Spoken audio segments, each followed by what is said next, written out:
Hello, I'm Rick Van Ryden, and welcome to my second annual Leadville Trail 100 mountain bike race fundraiser.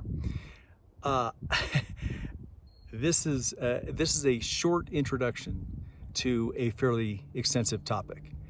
So my request to you, my passionate plea to you, is to please check out the subsequent videos that follow this. But the quick summary is I'm doing the Leadville mountain bike race.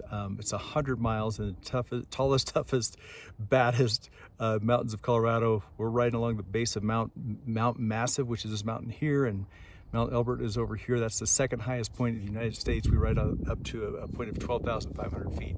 I'm going to do a separate video on the entire experience, but the reason I'm doing this is to help my sister, help fund her nonprofit, her efforts to expose abuse and to bring justice for those that have been abused. Bring justice to those who are the perpetrators and for those that have been abused. Child sexual abuse is so incredibly hurtful to those it's perpetrated on. And it's 1 in 9 girls and 1 in 20 boys are sexually abused by the time they're 18. And almost 60% of the time, it's a known acquaintance. 34% of the time, it's a family member. It's a devastating thing that happens. Psychology circles, it's known as soul murder.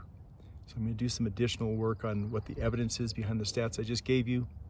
Additional video on that, additional video on the experience. My sister Sherry, this happened to her at the age of 14 by someone who's in the ministry for the non-denominational, home-based, no-name Christian sect that we were involved in, that we were raised in, and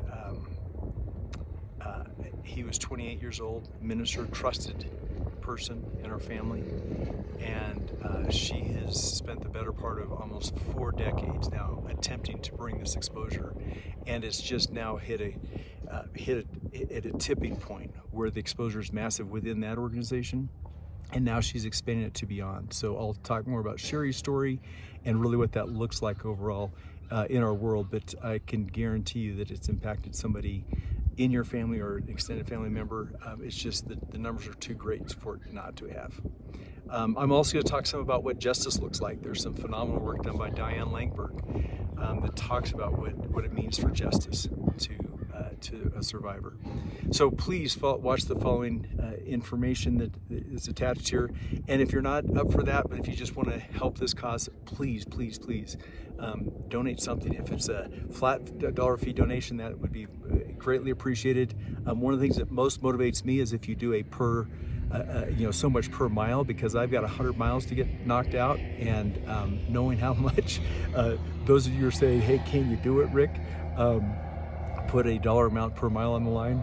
It just helps motivate me over these especially the last, like for mile 80 into town is just brutal, and so that helps me to get over the hump. So last thing I'll say is one of the things that I love doing is with the work I do vocationally is work with EOS, and one of our premises of the EOS life is to make a huge difference. And this is a way that I get to, and I'm inviting you into, make a huge difference in the world for those that are the most defenseless, those that have a limited voice, maybe no voice. How does Sherry speak up? Fortunately, she did. Thank God she did.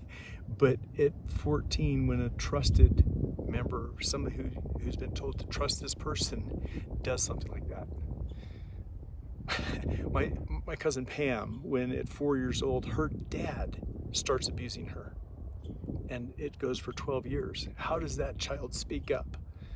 This needs to be eradicated. I just hope you'll watch the attachments and join me in this. We can make a difference. We can make a huge difference in the world.